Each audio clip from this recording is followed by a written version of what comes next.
Hani siz teröristlerin yanında durmuyordunuz? Hani siz PKK'nın yanında değildiniz? Hani siz YPG'nin yanında değildiniz? Hani siz PYD'nin yanında değildiniz?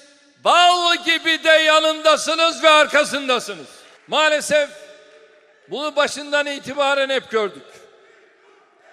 Kuzey Irak'a binlerce tır, bunlar evet tank getirdiler.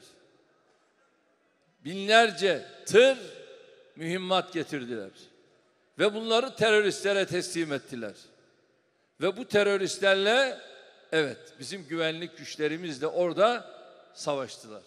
Eğer biz sizinle NATO'da berabersek, eğer biz sizinle dünyada, NATO'da bu birlikteliğimizi sürdüreceksek bize samimi davranacaksınız.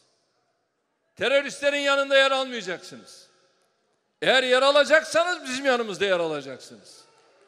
Ve bunun içinde Türk Silahlı Kuvvetlerimizin dünyanın en zorlu coğrafyalarından birinde gerçekleştirdiği bu operasyonda hamdolsun şehitlerimizin kanı yerde bırakılmamış, 51'i ölü, 53 terörist etkisiz hale getirilmiştir.